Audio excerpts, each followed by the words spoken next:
That's decaf. Is it thick and strong, or? I usually make it pretty thick. It Is it thick? Okay, I will try it. Yeah. If you need caffeine, there's some Coke, there's some tea. I think this is decaffeinated.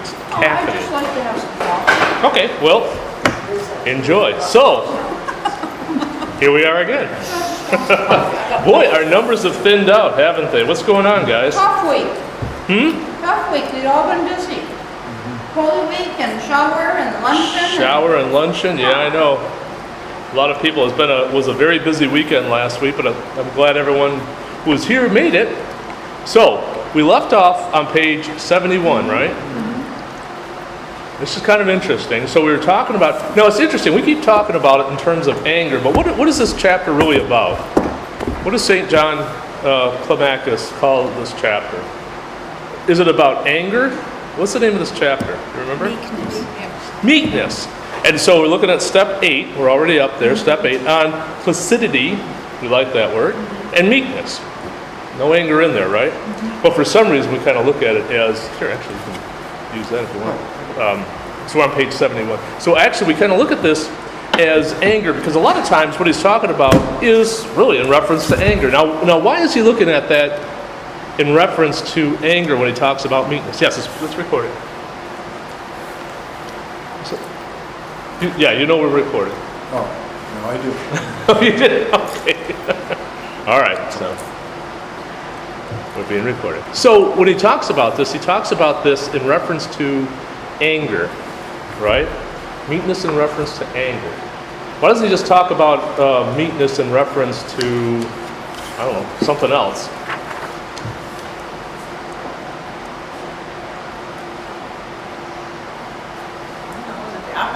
Okay, opposite.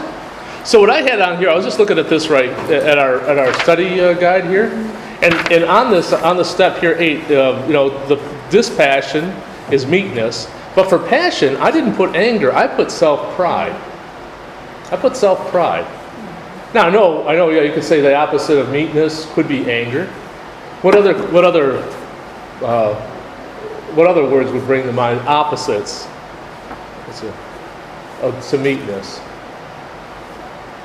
I know a lot of times we talked about that in the class last time. If we said someone was meek, what do we usually think of when someone's meek? Weak. Right. Weak. All right, weak. So if we just say someone's meek, he's weak. What's the opposite of weak? Strong, right? Yeah, so someone's strong. Right? Bully. Okay, obnoxious, bully, maybe more forceful in that way. So I just thought that was kind of interesting because everything in here seems to be dealing with from the standpoint of anger.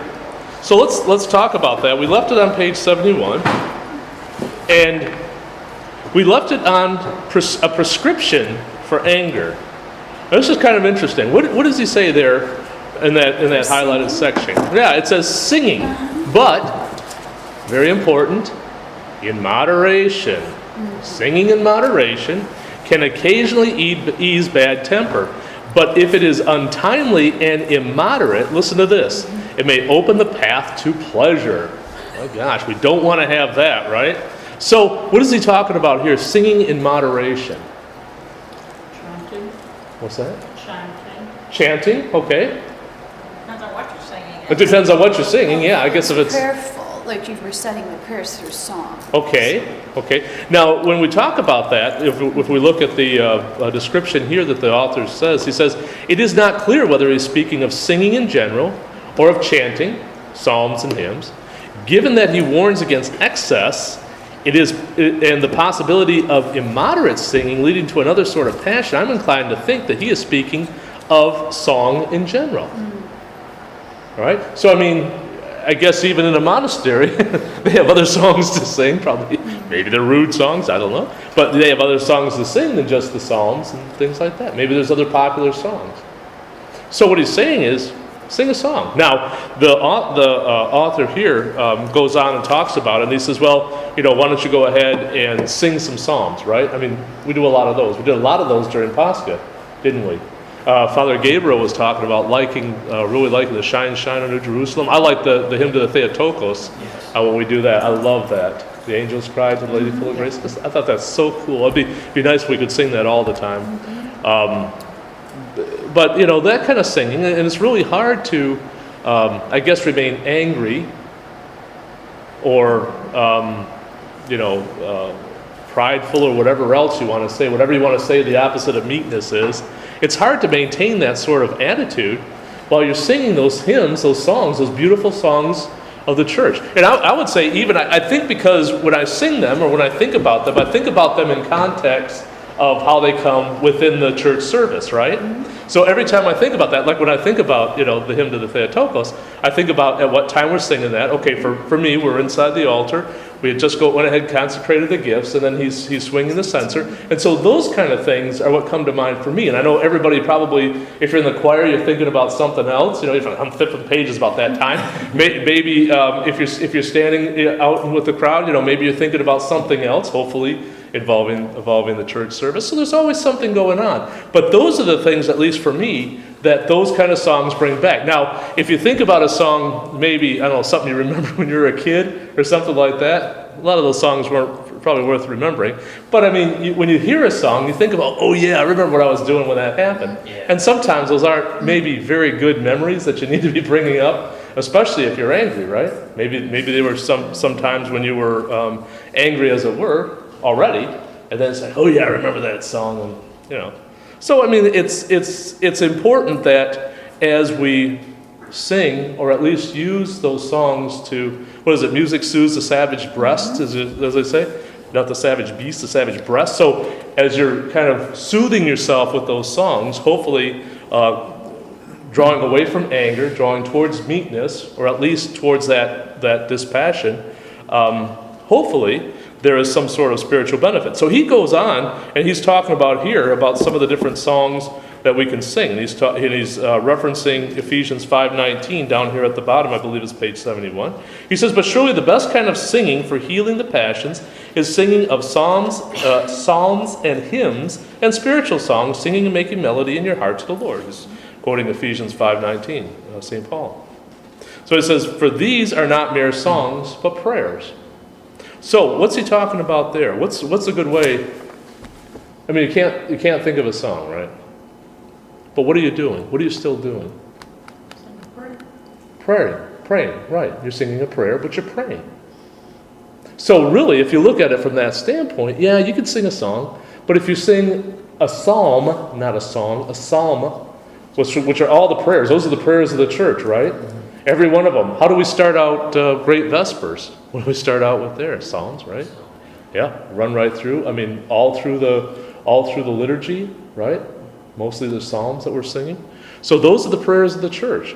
So if you look at that from the standpoint of, I don't know, I guess not just being angry at someone, but just experiencing anger, all right? Think about the Psalms of the church. And if you don't have any memorized, pull out your Bible.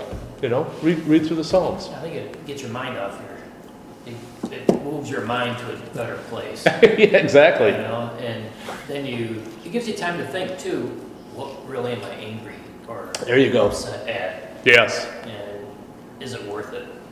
Puts it in some perspective.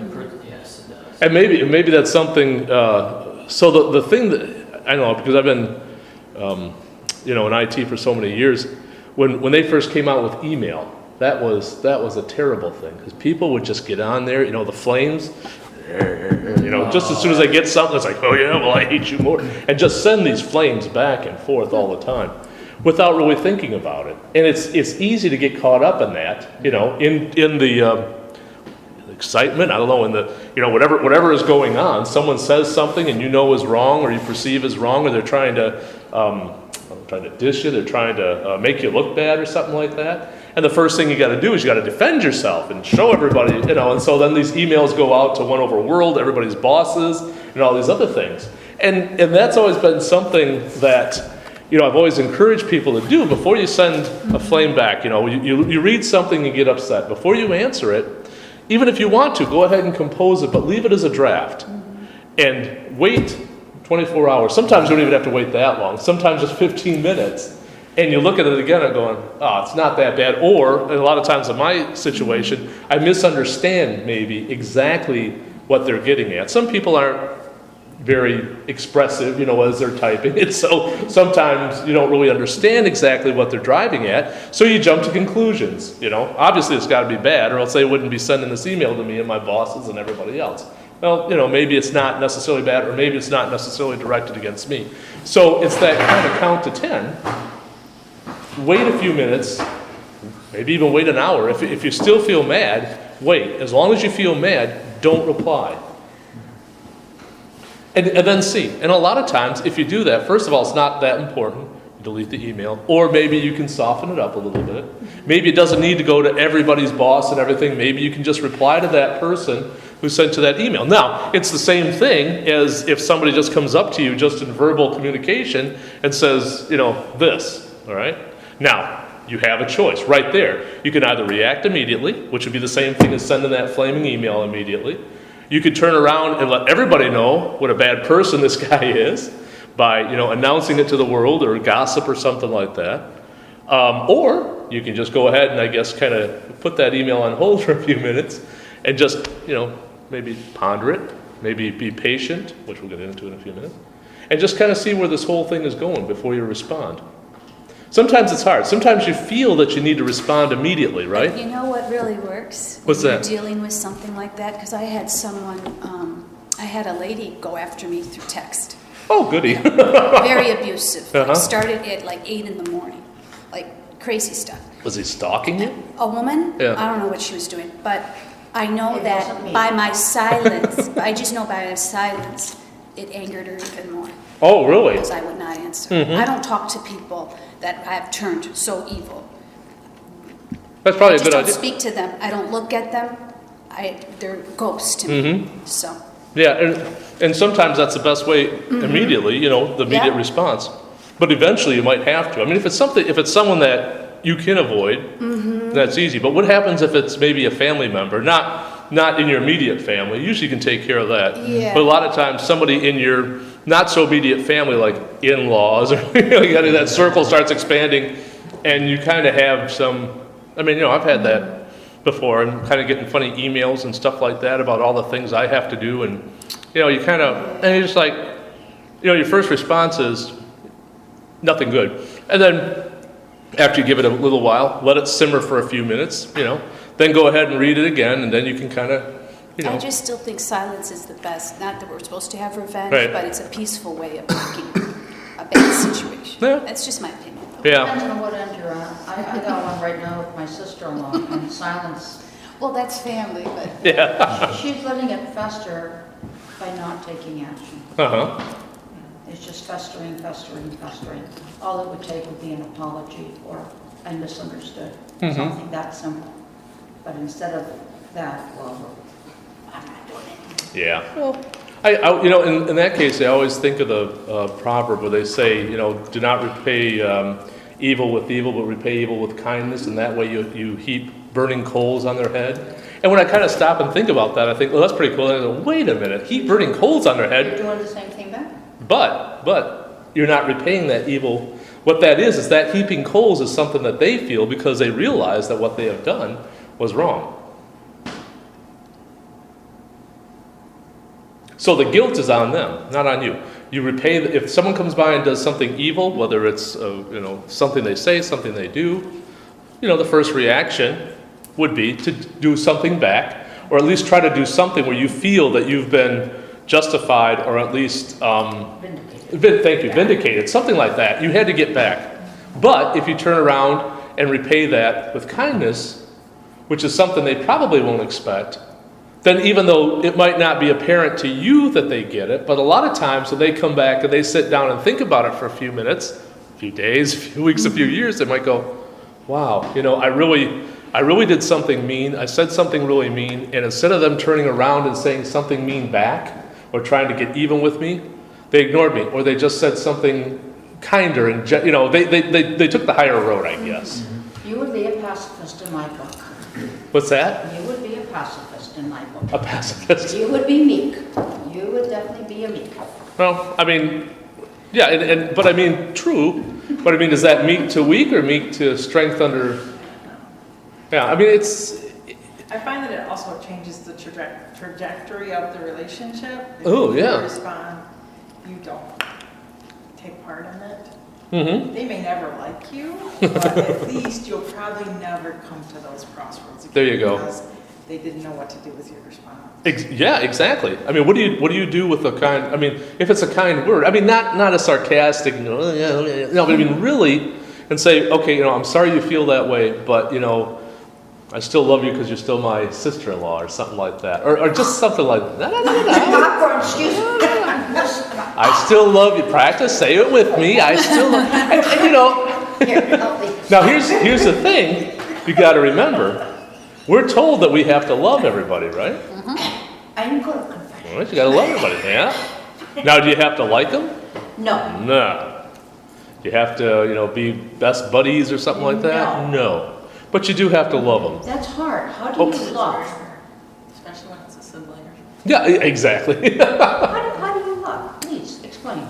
How do you love? Let me ask you this way. How did Jesus love? I hate answering questions I with don't questions. know. Okay. Well, I would say the way you love is, first of all, to pray for them, not to repay evil for evil.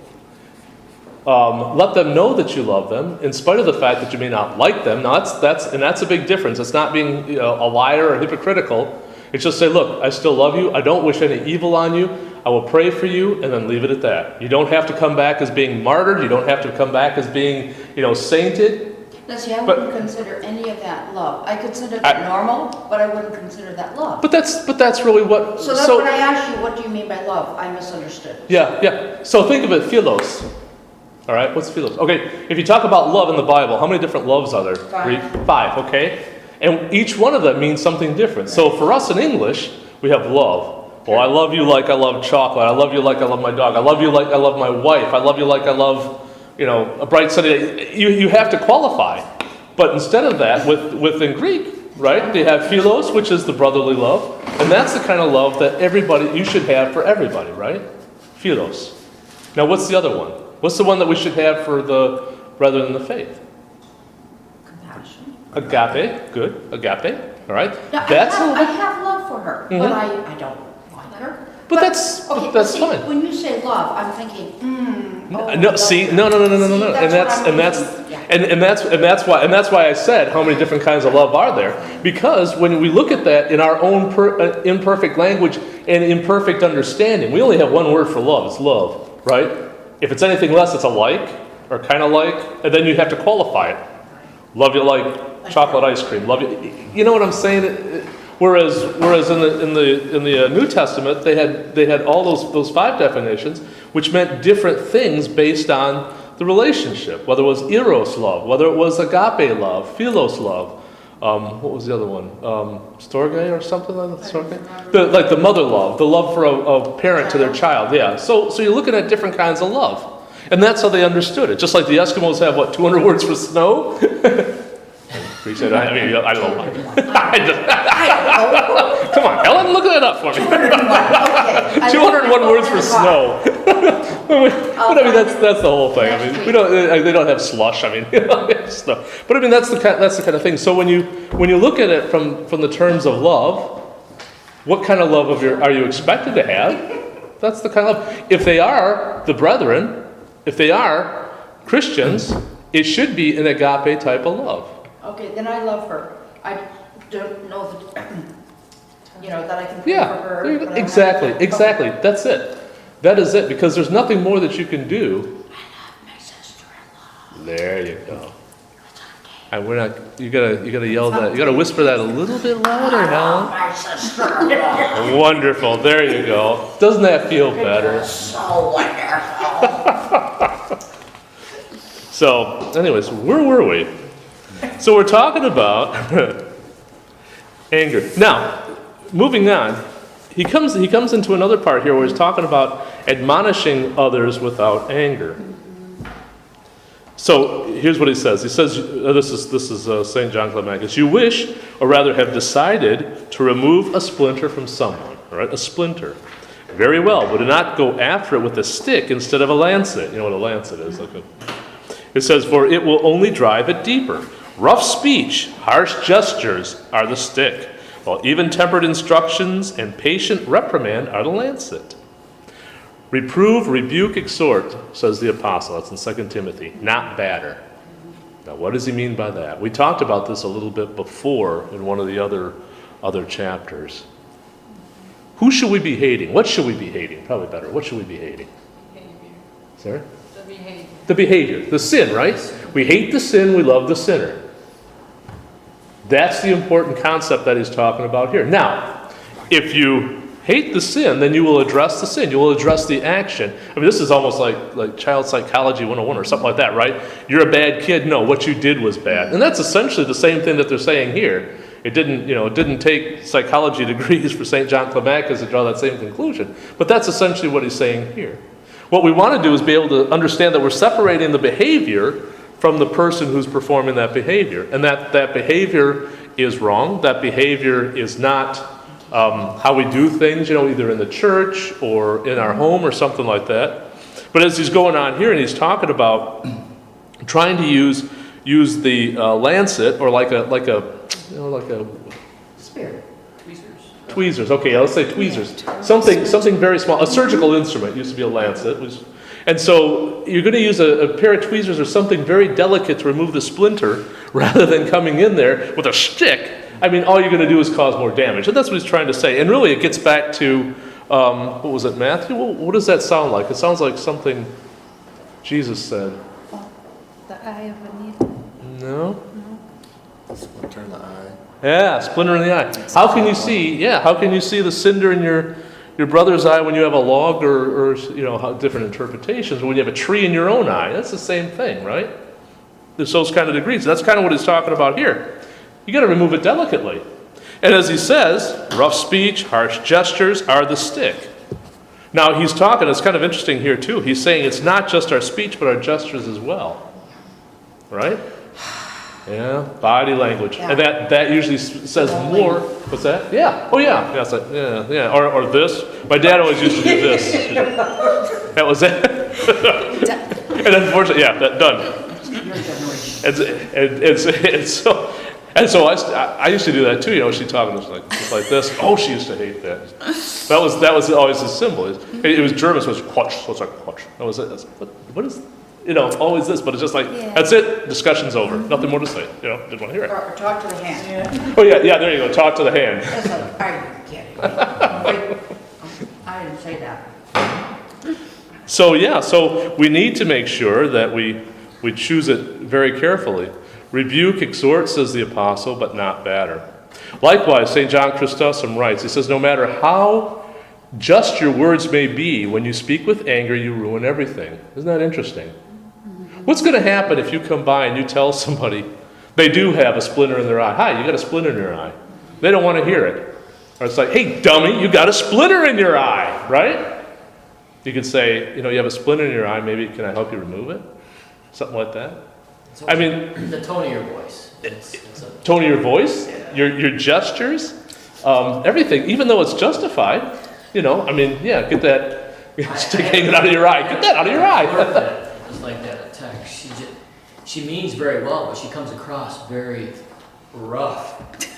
And she's great on the phone when you need to have that. But when you're looking at someone eye to eye and they're they're in their car, they're at the drive-through, and they're upset out there in the car, and she's been much, much better. I've taken her aside. I said, you did everything right. But I said, it's your tone. You have got to learn to control it. It's how you say things. And, exactly. And she just never realized it. She said, why are they mad? And it's happened with her co-workers there, and she knows it too. And I've told her, you've got to go a little easier on your. Right. Because she's straightforward, right to the point, direct, and well, in some people, cases it's nice. Other Sure. cases, most cases you can't do that. Right, You really right. got to handle people with some kid gloves, Well, and I think if you know the person too, maybe they can take some of this, speak in anger. I don't know if I would say anger, but you need to know the audience. But I mean, if you don't know the person, you need to come in there and assume that if you say something kind of short or something that could be perceived as rude. I mean, especially if you're working with like with DTE, there's something like 10,000 employees, and possibly I could interact with any one of them. I don't know all 10,000 of them. Now, the people that I know that I work with, sometimes you can kind of goof around, or you can say, it's like this, do it this way, or something. You can be a little bit more abrupt. But if you don't know who that person is at the end of the line, and a lot of times you get called by directors, like the vice president will call, and if I don't know who it is, sometimes you can kind of, come off as a little, snarky, and that could be a problem. Yeah, so, oops. And next thing you know, you're hearing from your director and everything. It's like, Mike, you got a minute? Oh, gosh. So especially because they have the name of the person on the phone when they call. So if they call from their phone, if they call from a cell phone, you don't know. Or if they call from somebody else's desk. So I don't look at that and assume I know who that person is, because sometimes they're calling from somebody else's desk, and the other number comes up. It's like, I don't want to talk to that person. Come to find out it's someone I should be talking to. So but I mean, again, like he's saying here, no matter what your intentions are, you could be telling the absolute truth, right? You could be telling a customer that they're being totally unrealistic in their demands, their expectations, that what they're doing is wrong, that what I'm telling you is the way to do it. But if you're not doing that with kid gloves, or not doing that with, I don't know, love, with some sort of empathy, with some sort of respect, then the person's going to shut that right off.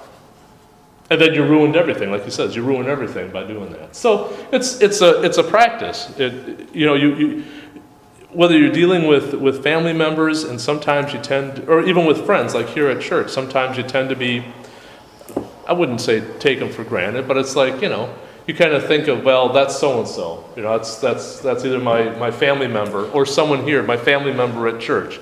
That's so and so. At work, that's so and so. I see him or her every day. Here it comes again, the same complaints, but sometimes you gotta. It's some of the easiest things to do is it's not easy, but some people don't like doing it. But I have some of the older people that come through, they give you they're not feeling good and they're giving you the business. You just grab their hand and you listen to them, and it calms them right down. Touching. Yes, just grab their hand. And just listening. Yeah, you listen to it, and as A they year can, since they've been listening to.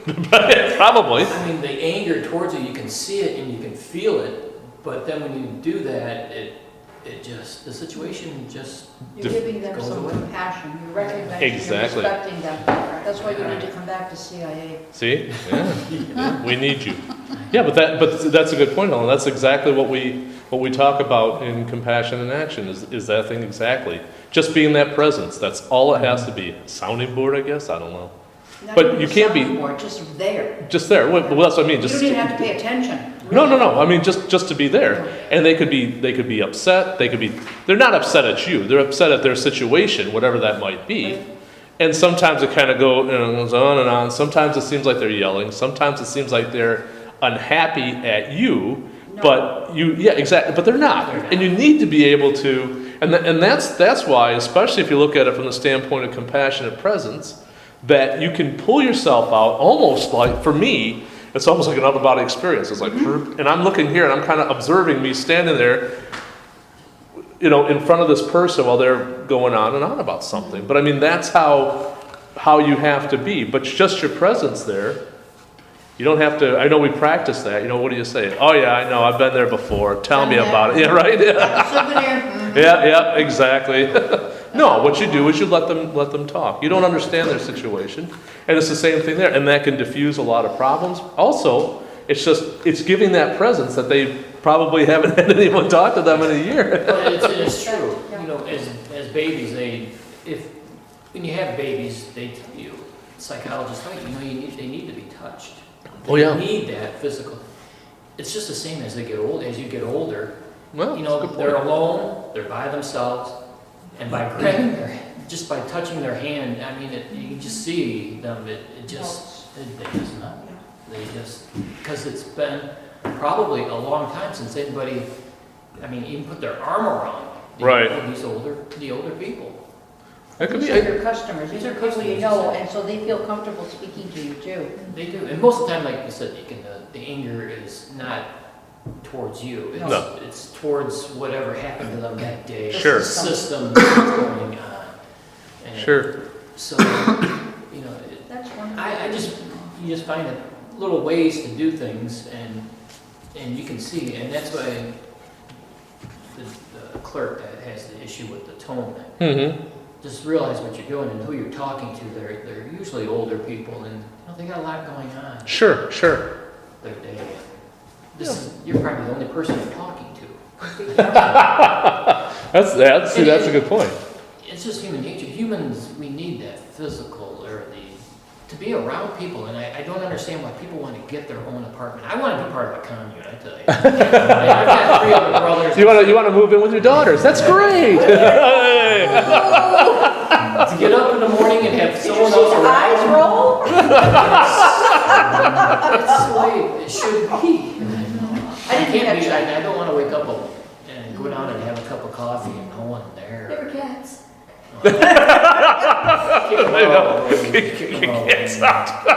You'll be away at school, won't you? Yes. See, he'll miss You you. can take one with you. Just one. So take a cat, not the dad, right? She doesn't know I enrolled in class too, so. Oh, you just gave it away. It was the dress stare. It was the dress. So something else here on that same page. Saint Macarius the Great said something similar. It says, if you rebuke someone and do it with anger, you have allowed a passion to control you. You have not saved anyone and have destroyed yourself. Kind of interesting, huh? Yes. So the thing that we've always taught us, like especially our kids, and something I need to keep remembering, is that the only reaction you can control is your own. You can't control somebody else's. So when you're looking at that from their standpoint, it's like, I did everything I could. I agreed with them. I disagreed. I nodded. I smiled. I cried. They're still mad at me. What more do I have to do? There's nothing you can do. Because on the next page it says that even the saints were hated. Even the saints were hated. Yep, that's. Not everyone can love you. No. Not everyone's going to like you, no matter what you do. Exactly. And the thing is that, perfect example of the saints, those poor guys, I mean, all they could control was their reaction to those situations. And what was the situation? They were being martyred. They were being, I think of poor Polycarp. If you ever read the martyrdom of Polycarp, good golly. And it's like, what did he do? Nothing. Or look at the Passion of Christ. What did he do? Nothing. And there was now those are perfect examples, because you could strike out. Okay, wouldn't do you any good, but you could strike out. You could yell at them. You could curse them. You could all these other things that you could possibly do. The thing is none of that stuff may have any effect at all on their reaction towards you, right? But all you can control is your reaction to that situation, and realize that a lot of times there's nothing more you can do to change their reaction towards you. Kind of a tough thing. But again, if we use the example of Christ and the saints, always a good thing. Read the Saint of the Day, on the OCA website, and find out how they lived their lives, what their challenges were. And most of the time, at least for me, I find that my life isn't that bad. I mean, if personally, I've never, at least I don't remember, ever being persecuted for my faith. Certainly, I haven't been killed yet. I'm sorry. Yeah. Yet. So, I have a lot to be grateful for. But when you look at the saints and see that sort of endurance that they had, it's really remarkable. And we could say, well, yeah, of course, because they're saints. Well, they weren't saints when they were going through it. It's the same thing. They say, well, of course Christ, yeah, he's divine, he's God, yeah, but he was also human too.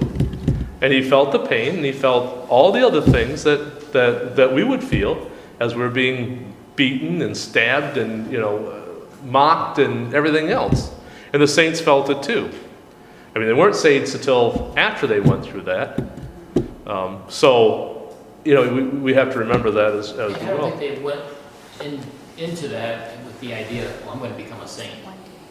No. I mean, some of them did go in it, like especially if you read Polycarp and some of the other ones, they did go in it knowing that they were going to be martyred. Yeah. And their request was, and that was he sent letters to, I'm trying to remember, to like 6 or 7 different churches, including Rome. And all of those churches, he asked them primarily not to try to save him, because that was the thing to do. What they would do is if they couldn't physically go and try to spring him from jail or something, they would bribe the officials. That was the big thing to do. They would bribe the officials. So if you read those letters, it kind of goes on, but it gives a lot of insight into the first century church, especially from the standpoint of the Eucharist and martyrdom and how that was viewed. Very interesting. But also his whole underlying message was, don't try to save me. Don't bribe them. Don't try to snatch me away or something like that, because this is something that I need to do. But before he came to that point, he was actually running away from the authorities and escaping and hiding. And then once he had run for so long, then he finally decided, okay, now it's time to, and he was in his 80s too, so I don't know how much further he could have ran. But I mean, the point is that he didn't go in there and say, here I am, time to kill me, time for me to be martyred. He did actually, respect life, respect the church, and try to continue to live his life and live his life for his church. And then once he was finally caught, then he said, no, this is something that I have to do. So he goes on to say, the remedy of anger. What's the remedy for anger? Oh, that paragraph's beautiful. Which one's that? The last highlighted paragraph on page 75. Read it, please. You want me to read it? Yes, please, yes. Am I proper voice? Hmm. Okay. Oh, the whole paragraph or just the highlighted? Just read the highlighted part. We can talk about it. Okay. I come from many sources, and I have more than one father. My mothers are vainglory, avarice, greed, and lust too. My father is named Conceit. My daughters have the names remembrance of wrongs, hate, hostility, and self-justification. The enemies who have imprisoned me are the opposite virtues: freedom from anger, lawlessness, while humility lays a trap for me. As for humility, ask in due time who it is that bore her. So how is he? I know this is all the way to the end here, but how is he kind of likening this whole situation with anger? I mean, really, what's he talking about here? There's nothing good comes from anger. This family tree is horrible. It needs to be burned. It brings us back to meekness. Mm-hmm. Meekness and psalms and praying and love. Mm-hmm. Yeah. So what he's saying is, and again, this kind of is the whole theme of the ladder too, is that it all builds on itself, right? It's not just one thing. And as it says here in the paragraph preceding, we already mentioned how pride can is the cause of anger. Now, anger is the cause of so many other sins and passions, and that's where it comes back to here. Again, kind of personifies it and says that all these things beget something else. They're all related to something else. He likens it to, like you said, a family tree. Yeah, and it nothing good comes of it. But I mean, really. He says, like, my mothers are vainglory, avarice, and greed. All right? That kind of sets it up. And lust, too, by the way. Don't forget that. My father's name is Conceit. All right? My daughters, and then he goes on and on. Yeah, so all of these things, they kind of beget each other. Right? It's not something that's done just in just in a vacuum. So I wanted to just jump back, if we could. I wanted to talk about patience really quick, because I think this is important. The only way to exercise discipline effectively without anger is by mastering patience. All right, and then he goes on, kind of like talking about 3 steps here. We'll mention those real quick. The first stage is blessed patience, is to accept dishonor with bitterness and anguish of soul. Now, what does he mean by that? And this is kind of like the same thing that we read in a lot of the other different passions that he's talking about, right? Especially when he talks about pride and things like that. It says, accept dishonor with bitterness and anguish of soul. What does he mean by that, dishonor? Just take it and be quiet. Okay. You know, if you accept dishonor with bitterness and anguish of soul, what do you think is happening there? How do you feel about your dishonor? You're not accepting it if you're being bitter about it. Exactly. Just And the anguish of opposite. soul, right. Your two negatives create a positive. Yep. So he's looking at that. He says, he goes on to speak of this great virtue. He describes it in 3 stages, similar to the 3 stages of freedom from anger that we examined earlier. The first stage of blessed patience is to accept dishonor with bitterness and anguish of soul. I think he's saying that's a step further than lashing out, Okay, yes, even though there's still a long way to go. right. And when he's talking about this, he's talking about anguish of soul. So what are you kind of doing with this? First off, so remember, this is 3 stages. So the first stage, you're kind of accepting it and compartmentalizing it. What am I trying to say? Internalize it. You're trying to internalize it. Okay? You don't like it, but you internalize Like it. ponder it, look at it. Okay, yeah. So here you go. Someone comes by and they do something mean to you, all right? You lash out, right? That's the normal reaction. Okay, now, instead of doing that, you go, okay, I'm still angry. It doesn't erase the anger, but now that bitterness and anguish of soul is internal. That's back to me, right? That's back to me. I'm not trying to make them feel as bad as I feel right now. So what you're doing is you're almost like you're taking that and going like this. It's mine, you're owning it. You're owning it. There you go. Yeah, there you go. Exactly. So you're just taking that and you're just internalizing it and keeping it for yourself. Remember, now we're going through stages here. We've still got 2 more steps to do. But what you have done here is you've shown the beginning of patience because you didn't immediately lash out at somebody. All right? Now, then he says, this is almost identical to the first stage of freedom from anger. While we have yet to learn not to be troubled and angered by words and actions of others, we are at least learned to endure dishonor rather than lash out and revolt. All right? So what he's saying is that you can't really erase that feeling. If somebody does something mean to you, physically, spiritually, emotionally, verbally, it doesn't matter. It's still going to hurt. And that's what he's saying here. It's still going to hurt. But instead of swinging at him, take it internally, own it, make it your own. Then we come up to the intermediate stage. He says the intermediate stage is to be free from pain amid all such things. Okay, so now first you've taken it, you've internalized it. Now the next thing is once you've internalized it, once you've held it and owned it, now you have to somehow be free of pain from it. It can't pain you. Get rid of it, smooth it out, Oh, I don't know. dissect it. I don't know. What it is you have to be able to. So let me ask you this: so you do internalize it, and you do have pain from it, and you can't somehow dissipate or eliminate that pain. What's Change going to your thoughts. happen? Go What's to- going to happen? You'll keep suffering. You'll keep suffering, and what else? What did he talk about? Remember before when he was talking about in anger? What did he say when somebody makes you angry? This is kind of, we had a good discussion on this because it seemed like a little odd thing. I think we talked about it last week. What did he say when someone makes you angry? What should you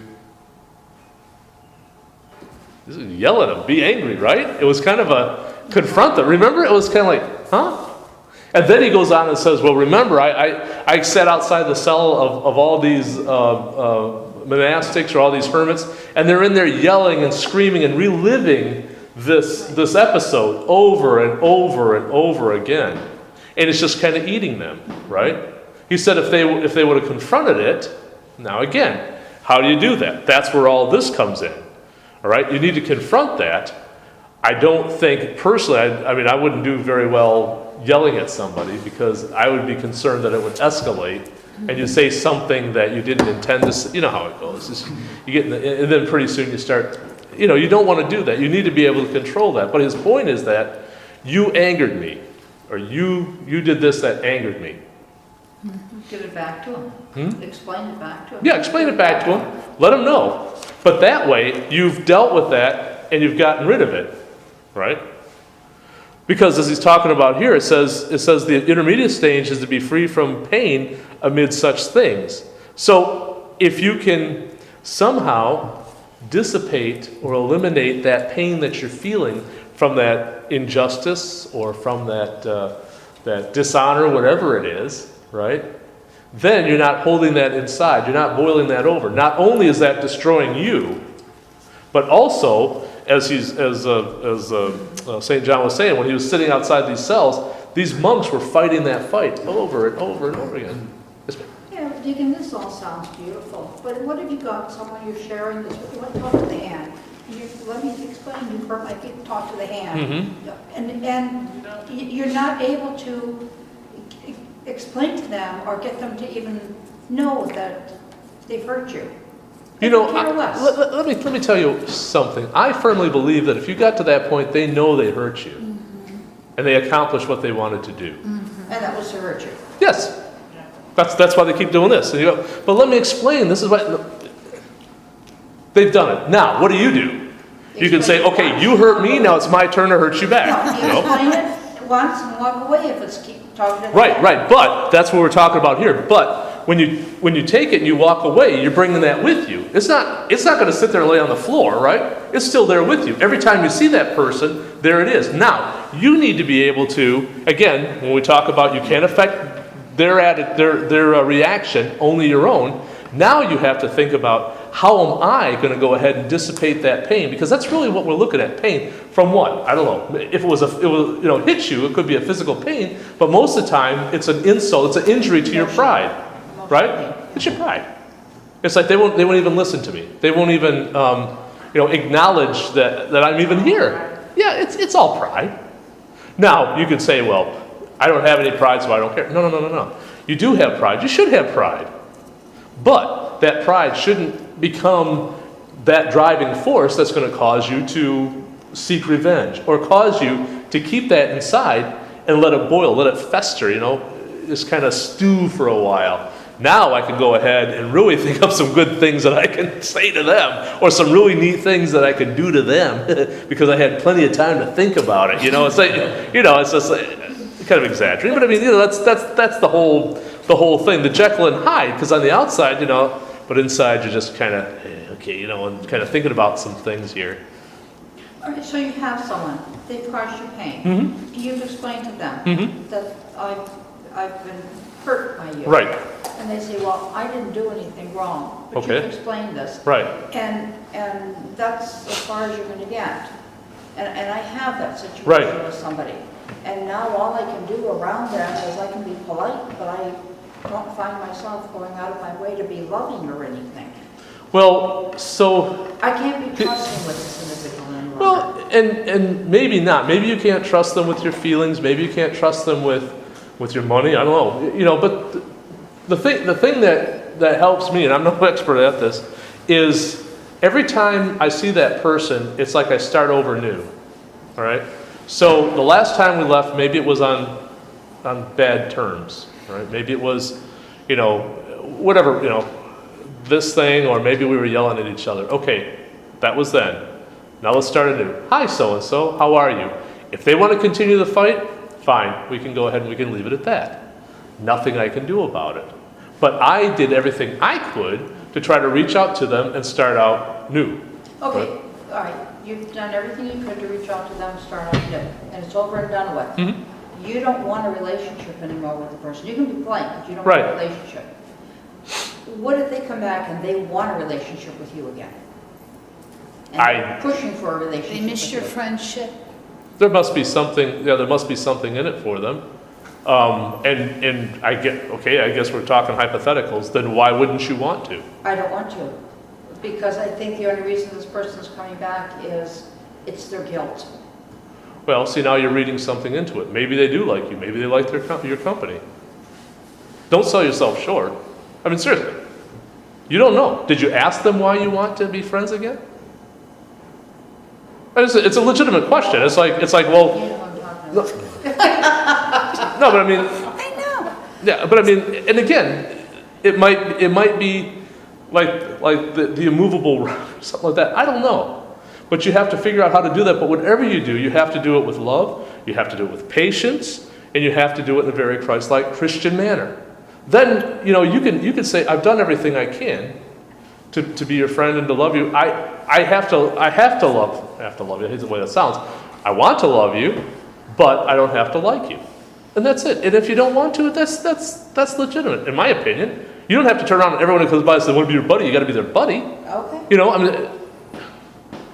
But I would certainly try to find out what that problem is. If it's to assuage guilt or something, I would ask them, is it because you feel guilty?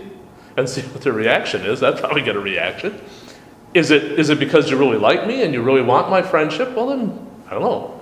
If that's something that you consider to be a legitimate reason to be your friend, then maybe you need to re-examine that. But I mean, the thing is that, it's the old cliche, life is short, why, spend it being angry. Let's move on. But no, yeah, we will. It's just, the thing is just whatever you do, you need to do it out of love, and you need to do it in a Christian, Christ-like manner, period. I think sometimes it's okay to say, I'm sorry, I'm not comfortable with this right now. There you go. Yeah, exactly. Well, I did that too. Yeah, no, but you're right. Sad. It's sad, and just say, I don't, and you could come up with, I don't know, however you want to say it, we don't click, or, I don't, I did exactly what you said. sometimes there's just people that maybe you were friends with, and now you've seen a side, and you don't want to be their friend. Legitimate. Again, you can read it, because every situation is different. But again, you handle it in a Christ-like, loving, not liking, loving, patient manner. Then there's nothing. They can't turn around and say, oh, well, I came to be your friend and you don't want me as your friend. It's like, hey, I've done everything I could, and I don't have any guilt. There's nothing on me. I don't feel that I had any guilt, and I didn't try to make you feel guilty for anything either. So, I've done everything I can. Oh, yeah, I have no guilt and none.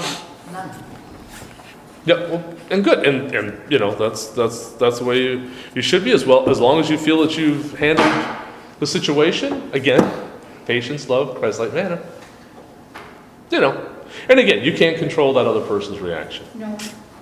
So now we come to the perfect stage, if it is attainable. I like that caveat. If it is attainable, is to think of dishonor as praise. Anybody here at that stage, Drew? Can you give an example of how he means that, please? So if someone comes by and says to me, oh, here we go. Someone comes by and says, you're a rotten deacon. You don't know what you're doing. You're up there stammering around. You stumble over your own vestments. I'm sick and tired of you being up there. All right?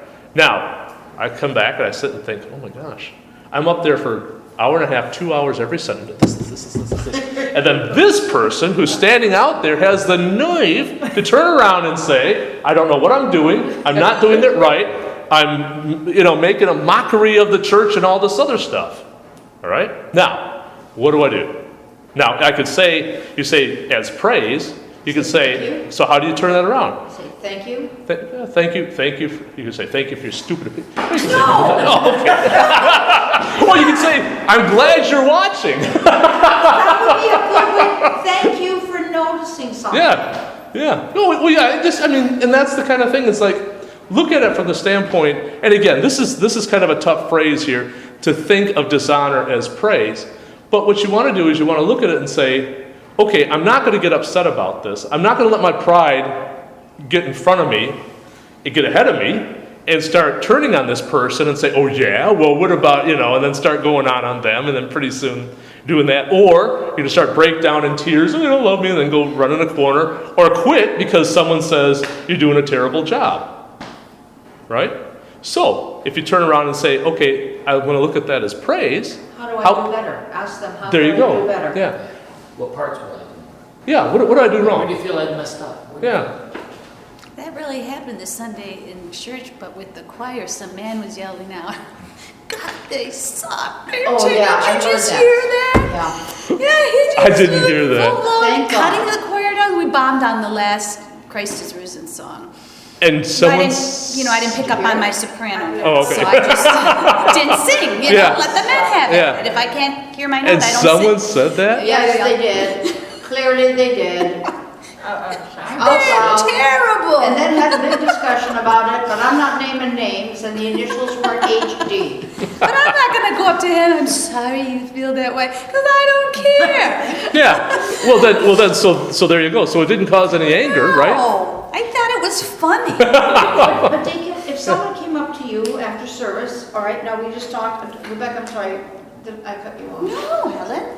Think of dishonor as praise. What if, on the other hand, Deacon, you did a wonderful job, your vestments were perfectly manicured, your hair is done, then that would be just, what would that do to you? That would make me feel good. I'll tell you the truth. It would make, yes. That would make me feel good because it's like, again, someone saw me. I'm not like the potted plant there. I mean, it's like we have a deacon? That to me would hurt even more. We do it, that guy, I mean, but no, really, I would say, well, thank you. Now, that you have to be careful too. So this is a little Vainglory. yeah, vainglory. Yeah. So what, and it's kind of a joke. So what we do, like the clergy, the deacons, they'll come by and they'll go, brother, you did a terrible job. Thank you. Now we know what that means. It's like those beautiful. I had one of the gold ones, not the gold, the purple ones. Oh, yeah. Someone said, oh, those are beautiful. Those are very beautiful. Someone started going on, and then they kind of caught on. They go, but I wouldn't wear those.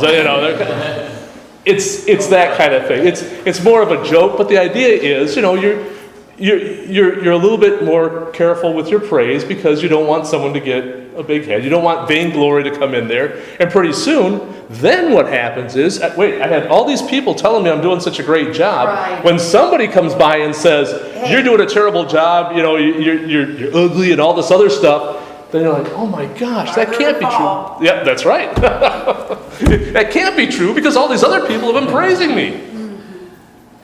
So it's a tough thing. I mean, and you should accept praise graciously. You shouldn't turn around and it's like, oh, this whole thing. You got to be careful. And even to the point where you say, no, that's not true. That's not true. I don't agree with it.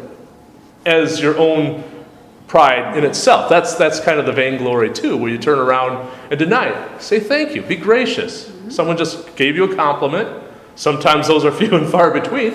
So take it and say thank you. But reason not to feel good though about that. no, there's nothing wrong with that. There's nothing wrong with that. Because again, what he's talking about here is to think of dishonor as praise, not to think of praise as being something necessarily bad. Again, it's what you do with it. For me, I don't know if I'd use the word praise, but like the benefit it is to me. Okay, I worked at a place where I was treated so horribly that I made it through my 90 days and then I had to quit. Oh my It was gosh. completely not me. I mean, you guys don't know me very well, but really it wasn't me. So, it was a horribly difficult time in my life. And Right. now I'm able to call them my greatest benefactors because of what they spurred me.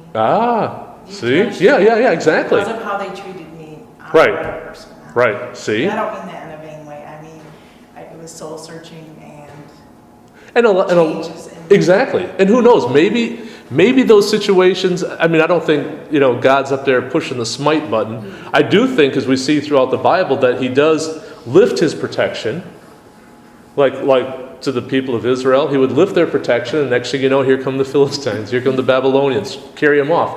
I think it's the same thing with us. It's the same thing with us, that God knows what we need. Exactly. And you can pray and say, God, I don't want to be in this situation. Come on, take me out. Give me a better job or something like that. But maybe there is something in there that we need to see. Maybe there's something there that needs to be changed. Like again, 40 years wandering in the desert. Come on, couldn't they learn it in one Sunday or something like that? Yeah. No, they had to, Endure 40 years. 40 years, 20 years, 20 years. I wouldn't have survived. Yeah. I'd have been done the first And the whole idea was to eliminate 2 generations. That's essentially what it was. And they eliminated, and that's what they did. They wandered around. And if you take a look, it's kind of interesting. If you look at it geographically, that area they were wandering around wasn't that big. I mean, I'm not saying this big, but I mean, even on the map, on the ground, it wasn't that big. To be lost, to be wandering around, not asking for directions. That's what someone said, because you knew it was a man leading them because he wouldn't stop and ask directions. Right. So they're wandering around in the wilderness, which is desert, for 40 years. Well, that's because that was part of that purifying experience that they needed. They needed to learn how to crawl before they could walk, and walk before they could run. And that's the same thing with us. Sometimes, and again, is that an excuse for bad behavior in other people? No. Is that an excuse for having to endure stuff that's totally unbearable? No. But once you've come out of that experience, then instead of saying, man, that's the worst experience of my life, well, what did you learn? What did you get out of it? And I think if you were able to get something out of it, even something bad, maybe it taught you that you never want to be in that situation again. Still, there's something to be said. You can't be bitter about that experience and say, well, what a waste of time. Just, accept it as part of that learning process that we all have to go through.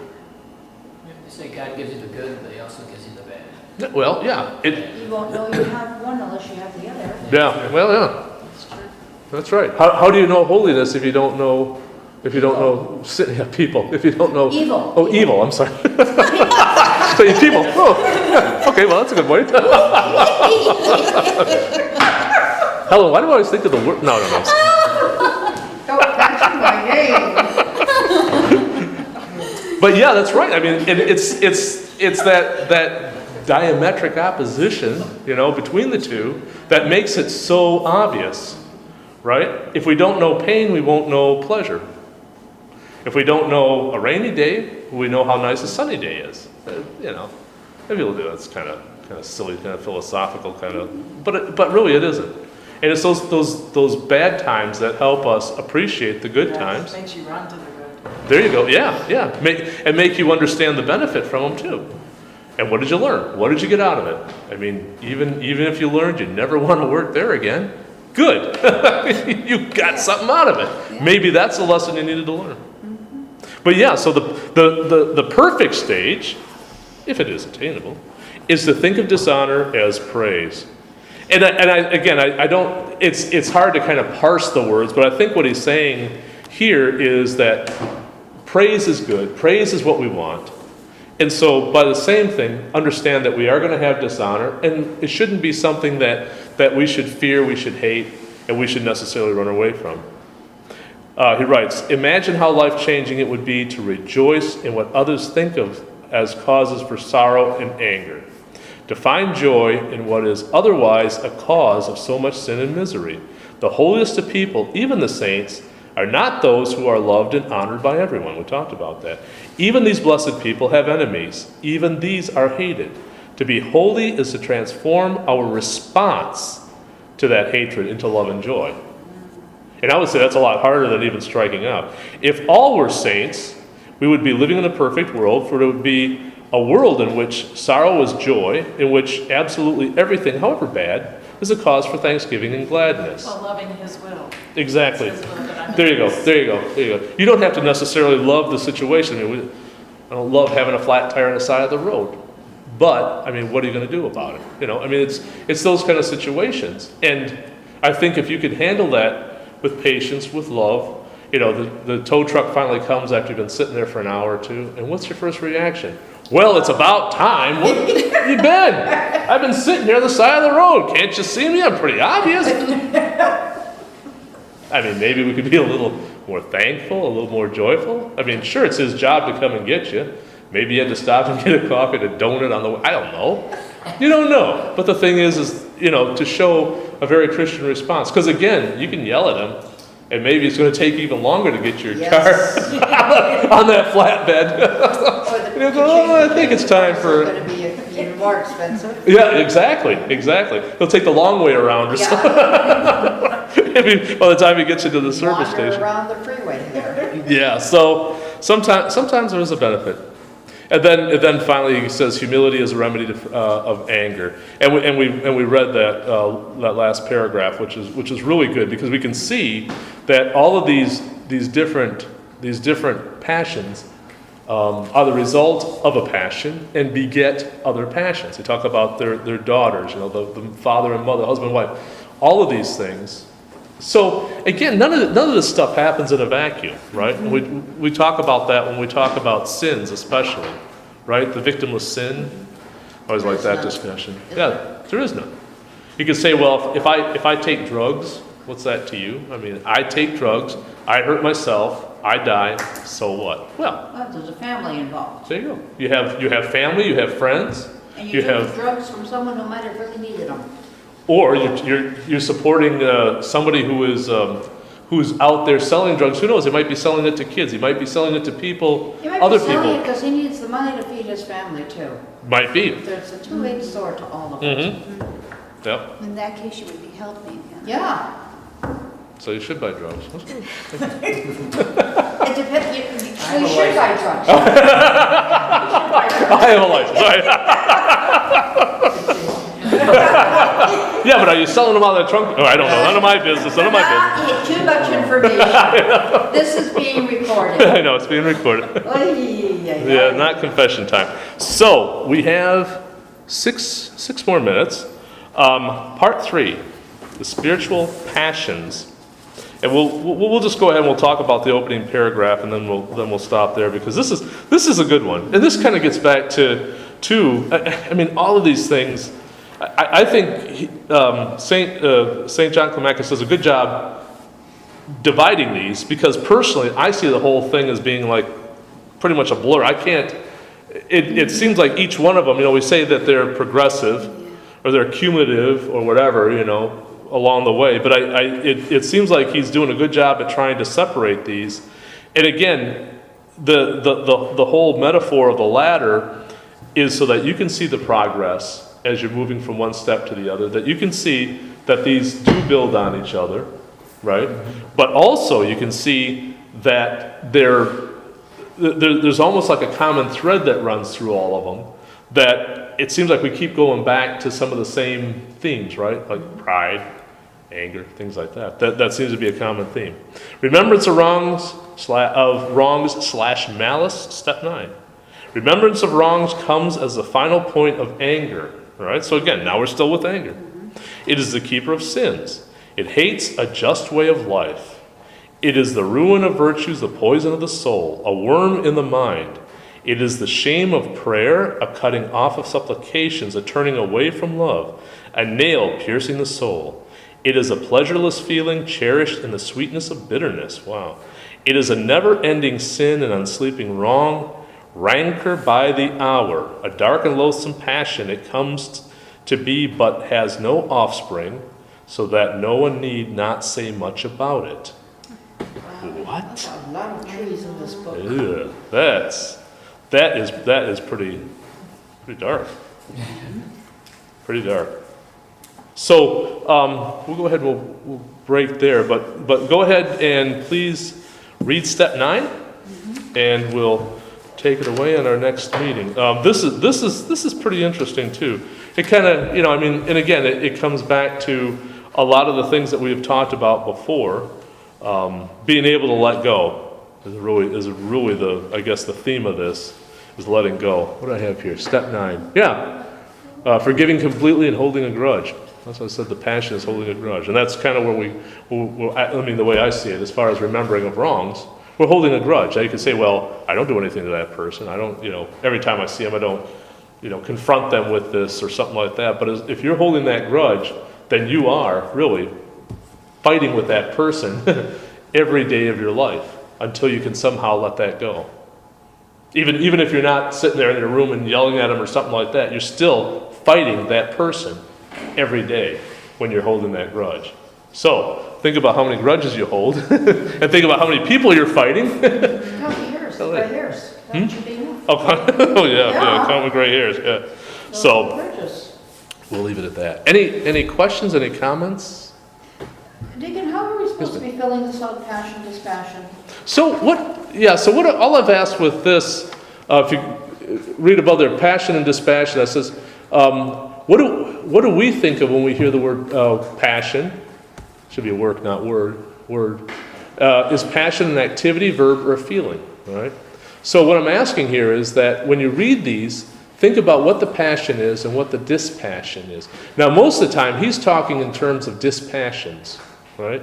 But sometimes also passions. But what I wanted you to do was to think about it in your own terms, because some people had some different things when we, when we talk about this. Some people have different ways of expressing it, or sometimes they read it and they just get something completely different out of it. All I wanted to do was just kind of have that as something to think about as you're reading. What's the passion and what's the dispassion? What's the bad part and what's the good part? I mean, if this is something that we're supposed to take and personalize, if we're supposed to take this and somehow benefit from it, we have to figure out how we can put it in words that we can understand. And I just thought, well, a passion, dispassion. Opposites. But what it means to you. I put that in there because these aren't necessarily from the book. These are just ones that I came up with when I read it. So just to give you something to think about. And if it's the same thing, that's fine. But like sometimes people had some different things. And sometimes I'm like, okay, I never thought about it that way. But that's good. All right? Thank you. Okay. We'll stop.